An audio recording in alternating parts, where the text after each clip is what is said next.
Hello student. आज हम class 10th के third chapter metals and non metals को स्टडी करेंगे। तो चलिए स्टार्ट करते हैं। Elements are broadly classified into two categories, यानी जितने भी एलिमेंट्स हैं उनको ब्रॉडली अगर हम बात करें तो उनको दो कैटेगरी में क्लासिफाई किया गया है, मेटल्स एंड नॉन मेटल्स। अब जो मेटल्स हैं वो क्या है? तो metals are element which has the tendency to lose electron to form positively charged ion, यानी ऐसे एलिमेंट जो इलेक्ट्रॉन रिलीज करके पॉजिटिव चार्ज्ड आयन फॉर्मेशन करने की टेंडेंसी रखते हैं, वो एलिमेंट मेटल कहलाते हैं।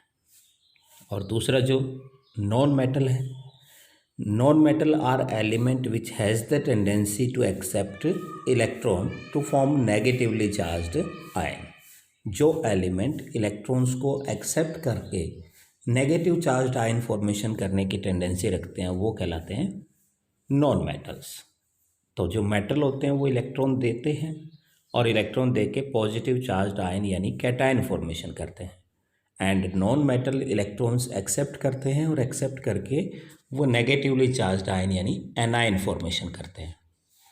अब जो कैटायन और एनायन बनते हैं, ये कैटायन और एनायन आपस में कंबाइंड होके आयनिक कंपाउंड फॉर्मेशन करते हैं। फॉर एग्जांपल एलिमेंट सोडियम है। सोडियम अपना एक इलेक्ट्रॉन रिलीज करता है और इलेक्ट्रॉन रिलीज करके सोडियम कैटायन फॉर्मेशन करता है। और क्लोरीन एलिमेंट जो है वो सोडियम का एक इलेक्ट्रॉन लेता है और उस इलेक्ट्रॉन को एक्सेप्ट करके क्लोराइड आयन फॉर्मेशन करता है। तो इस तरीके से सोडियम कैटायन और क्लोराइड एनायन बनते हैं। तो सोडियम यहाँ पे मेटल है और क्लोरीन है वो नॉन मेटल है। तो मेटल ने इलेक्ट्रॉन दिया और नॉन मेटल ने इलेक्ट्रॉन को एक्सेप्ट किया, और जो कैटायन और एनायन बनेंगे ये आपस में फिर कंबाइंड होके आयनिक कंपाउंड NaCl का फॉर्मेशन कर लेते हैं।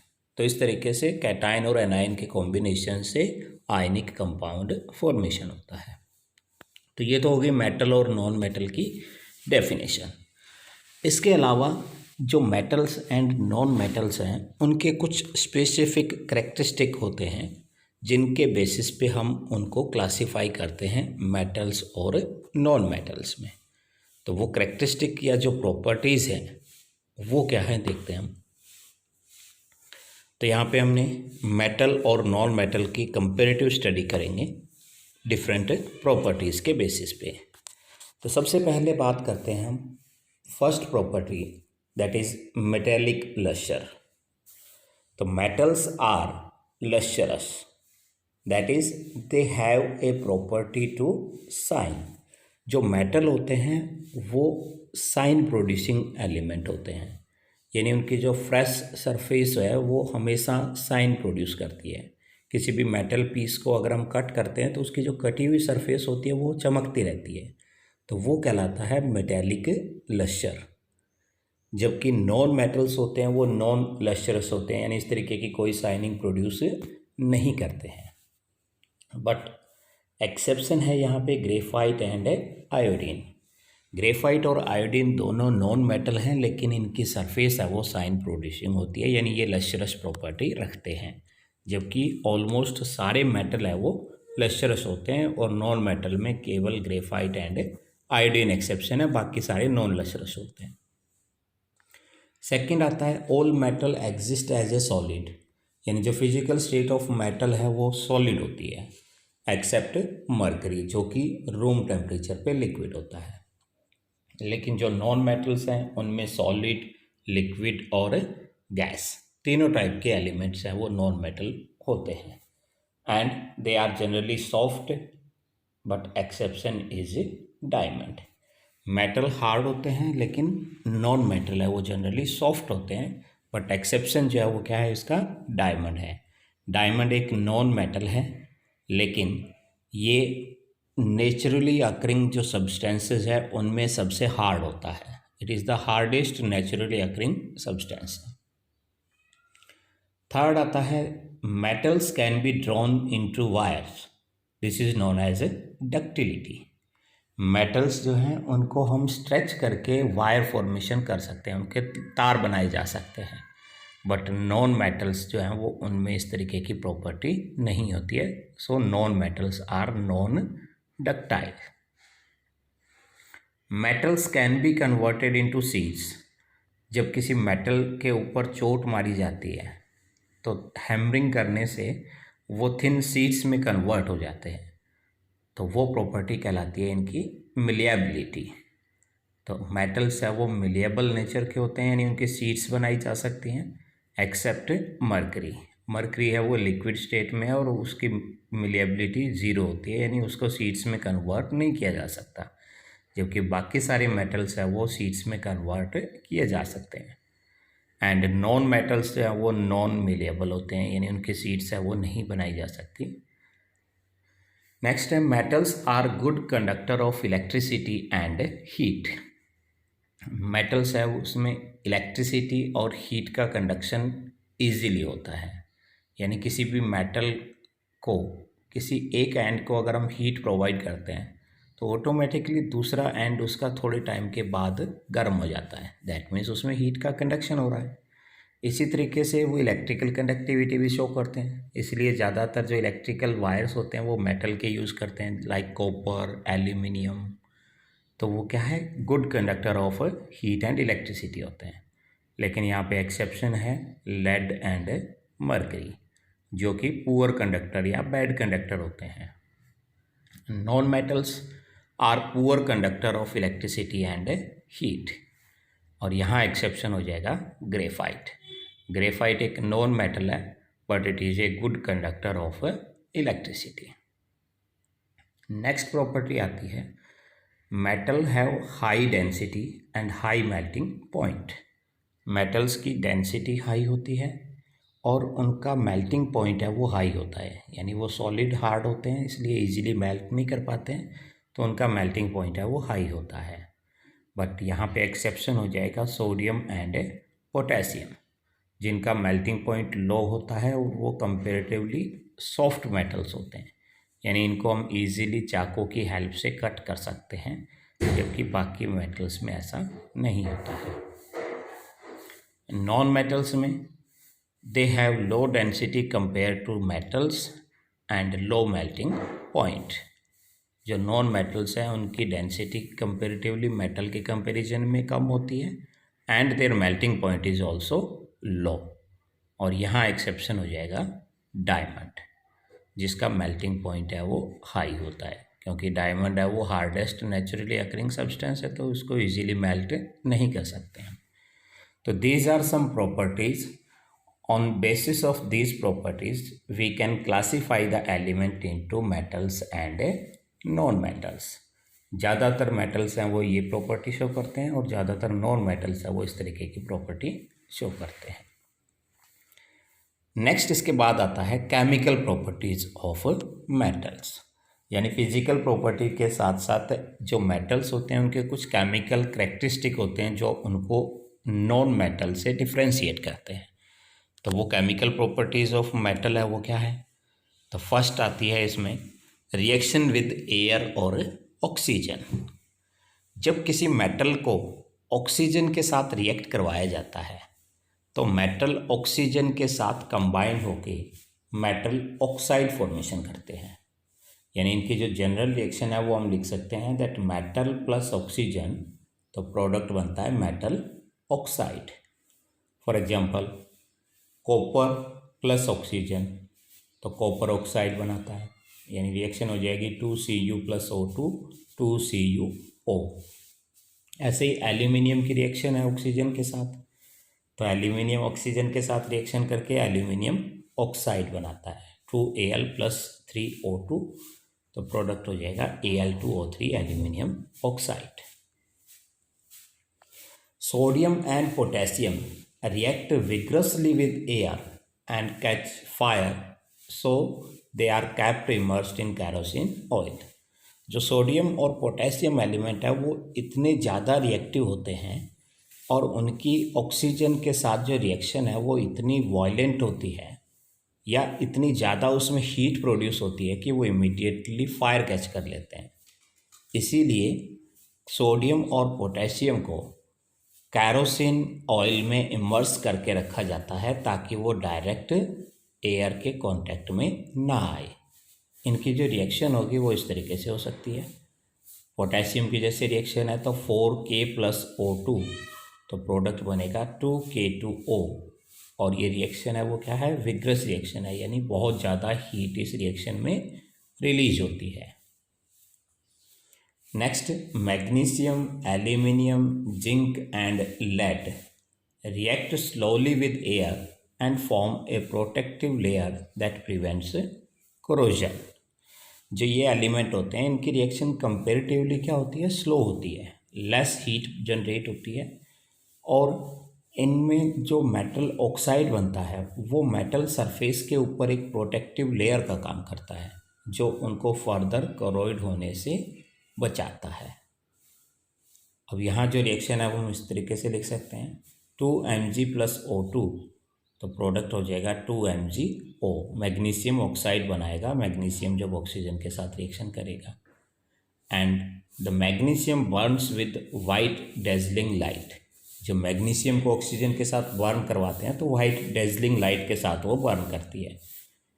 इसी तरीके से एल्यूमिनियम की रिएक्शन है, तो एल्यूमिनियम ऑक्सीजन के साथ रिएक्शन करके एल्यूमिनियम ऑक्साइड बनाता है। तो ये एल्यूमिनियम ऑक्साइड है वो फर्दर एल्यूमिनियम का कोरोजन नहीं होने देता, यानी उसकी सरफेस पे एक प्रोटेक्टिव लेयर का काम करता है। Silver, platinum and gold don't burn और रिएक्ट विद एयर। यानी ये सिल्वर, प्लेटिनम और गोल्ड जो कि इनर्ट मेटल होते हैं वो ऑक्सीजन के साथ नॉर्मली रिएक्ट नहीं करते हैं। Iron does not burn on heating, यानी आयरन है वो भी बर्न नहीं करता है। But iron filings burn vigorously when sprinkled in the flame of burner. लेकिन जो पाउडर्ड फॉर्म में जो आयरन है, आयरन फिलिंग्स जो हैं वो अगर हम फ्लेम के डायरेक्ट कांटेक्ट में लेके आते हैं तो वो तेज़ी से बर्न करती हैं, स्प्रिंकल करती हैं। इस तरीके से जैसे डायग्राम में शो कर रखा है कि आयरन फिलिंग को जैसे ही हम फ्लेम में लेके जाते हैं तो इस तरीके से स्प्रिंकल करते हुए बर्न करती है। Copper does not burn but the hot metal is coated with A black coloured layer of copper oxide. यानी कॉपर है वो भी ऑक्सीजन के साथ बर्न नहीं करता है, लेकिन ऑक्सीजन के साथ रिएक्शन से उसकी सरफेस के ऊपर एक ब्लैक कलर्ड सब्सटेंस डिपॉजिट हो जाता है, तो वो ब्लैक कलर्ड सब्सटेंस जो बनता है वो कॉपर ऑक्साइड होता है। तो ये इस तरीके से डिफरेंट मेटल्स की ऑक्सीजन के साथ में रिएक्शंस हैं। अब जो मेटल ऑक्साइड बन रहे हैं वो ज़्यादातर मेटल ऑक्साइड्स जो हैं वो बेसिक नेचर के होते हैं। Means when these metal oxides get dissolved in water and form alkalis, जब इनको वाटर में डिजोल्व करते हैं तो वो एल्केली फॉर्मेशन करते हैं। ये एल्केली होता है वाटर सॉल्युबल बेस, यानी एक बेसिक सब्सटेंस जो भी वाटर सॉल्युबल होता है उसको हम एल्केली कह रहे हैं। And their aqueous solution turns red litmus into blue. जो एक्वस सॉल्यूशन बनता है वो रेड से ब्लू में लिटमस पेपर को कन्वर्ट करता है। इसका मतलब उसकी नेचर है वो बेसिक है। तो ये मेटल ऑक्साइड्स है वो क्या होंगे, बेसिक नेचर के होते हैं। जैसे कि सोडियम ऑक्साइड है, वाटर के साथ सोडियम हाइड्रोक्साइड एक्वस सॉल्यूशन बनाता है। पोटेशियम ऑक्साइड है वो वाटर के साथ पोटेशियम हाइड्रोक्साइड बनाता है।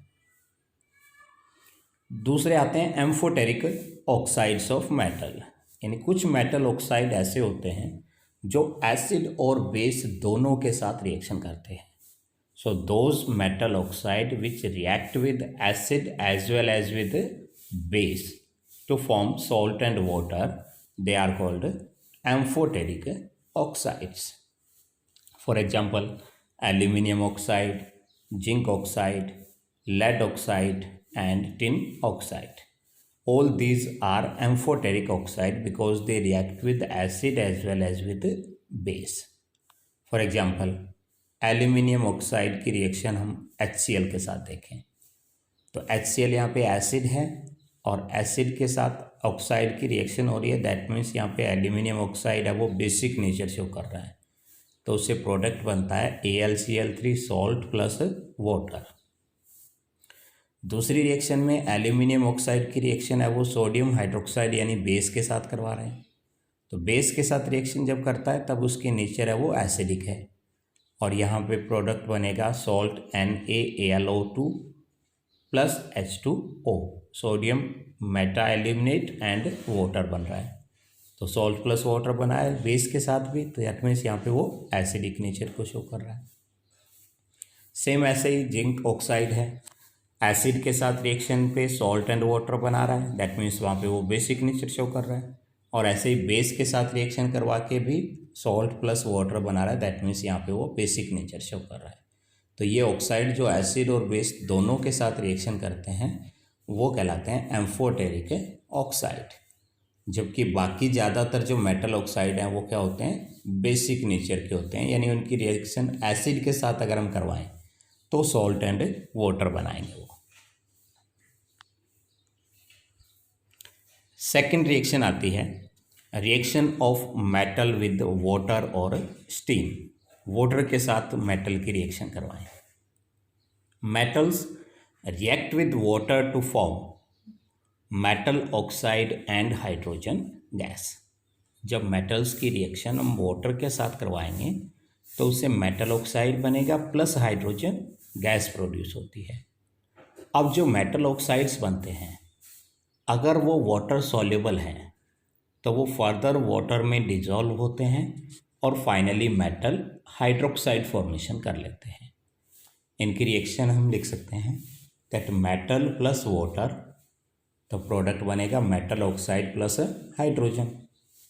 अब जो मेटल ऑक्साइड बन रहा है अगर वो वाटर सॉल्युबल है तो वो वाटर में डिजॉल्व होगा और डिजॉल्व होके वो फाइनली क्या बना लेगा, मेटल हाइड्रोक्साइड बना लेता है। अब metals like potassium and sodium react violently with cold water, यानी जो highly reactive metal sodium potassium है ये वाटर के साथ भी बहुत फास्ट रिएक्शन करते हैं, and the reaction is so violent that exothermic that evolved hydrogen gas immediately catches fire। Reaction इतनी अग्रेसिव और एक्सोथर्मिक नेचर की होती है कि जो हाइड्रोजन गैस प्रोड्यूस होती है वो इमीडिएटली फायर कैच कर लेती है, यानी इन मेटल्स को जैसे ही हम वाटर में ऐड करते हैं, वाटर में ऐड करते वो इमीडिएटली फायर कैच कर लेता है, तो वो हाईली रिएक्टिव मेटल्स हैं। रिएक्शन हो जाएगी K प्लस H2O, तो प्रोडक्ट बन गया KOH प्लस H2, और यहाँ पे excessive heat and energy produce हो रही है। इसी तरीके से सोडियम की वाटर के साथ रिएक्शन से sodium hydroxide plus hydrogen plus heat and energy release हो रही है। The reaction of calcium with water is less violent, जो कैल्शियम है उसकी रिएक्टिविटी सोडियम पोटेशियम से कंपेरेटिवली कम होती है, तो वहाँ पे रिएक्शन है वो लेस वायलेंट होगी। The heat evolve is not sufficient for the hydrogen to catch fire, यानी यहाँ पे हीट है वो इतनी सफिशिएंट नहीं होती कि हाइड्रोजन प्रोड्यूसिंग गैस जो है वो फायर कैच कर ले। So calcium starts floating on the surface of water. जब कैल्शियम को वाटर में ऐड करते हैं तो वो वाटर की सरफेस पे इस तरीके से फ्लोट करने लगता है, यानी वो फायर कैच नहीं कर पाता है। रिएक्शन हो जाएगी यहाँ पे Ca प्लस 2H2O, तो प्रोडक्ट बन जाएगा CaOH twice calcium hydroxide plus hydrogen gas. Magnesium does not react with cold water, जो मैग्नीशियम है वो कोल्ड वाटर के साथ रिएक्शन नहीं करता, यानी इसकी रिएक्टिविटी और ज़्यादा कम होती है, and it react with hot water to form magnesium hydroxide and hydrogen. तो ये हॉट वाटर के साथ रिएक्शन करता है और उससे magnesium hydroxide plus hydrogen gas produce करता है। तो Mg plus 2H2O MgOH twice plus H2। अब यहाँ पे it starts floating due to bubbles of hydrogen gas striking to its surface. Magnesium को भी जब वाटर में ऐड कर रहे हैं तो वो क्या करता है, फ्लोट करने लगता है, क्योंकि जो हाइड्रोजन गैस के बबल्स जो बन रहे हैं वो जब इसकी सरफेस पे स्ट्राइक करते हैं यानी टकराते हैं तो वो फ्लोट करने लगता है सरफेस के ऊपर। Aluminium, iron and zinc do not react either with cold और हॉट वाटर। ये एलिमेंट जो है वो ना तो कोल्ड वाटर के साथ रिएक्शन करते हैं ना हॉट वाटर के साथ रिएक्शन करते हैं, but they react with the steam to form the metal oxide and hydrogen. यानी इनकी रिएक्टिविटी इतनी कम होती है कि कोल्ड वाटर या हॉट वाटर के साथ वो रिएक्शन नहीं कर पाते हैं। लेकिन जैसे इनकी रिएक्शन हम स्टीम ऑफ वाटर के साथ करवाते हैं तो स्टीम जो है उसमें हीट कंटेंट ज़्यादा होता है, तो वहाँ पे वो ये मेटल रिएक्शन कर जाते हैं और metal oxide plus hydrogen gas produce करते हैं। जैसे एल्यूमिनियम की रिएक्शन है 2Al + 3H2O। अब यहाँ पे H2O हमने गैस फेज यानी स्टीम को ले रखा है, तो प्रोडक्ट बनेगा Al2O3 + 3H2 hydrogen gas. Same ऐसे ही आयरन की रिएक्शन है 3Fe + 4H2O, तो प्रोडक्ट बनेगा Fe3O4 + 4H2। तो ये स्टीम ऑफ वाटर के साथ रिएक्शन करते हैं, नॉर्मली रिएक्शन नहीं करते हैं। And the metals like lead, copper, silver and gold they do not react with water at all. इन मेटल्स की रिएक्शन ना तो कोल्ड वाटर के साथ होती है, ना हॉट वाटर के साथ होती है, और ना ही वो स्टीम ऑफ वाटर के साथ रिएक्शन कर पाते हैं।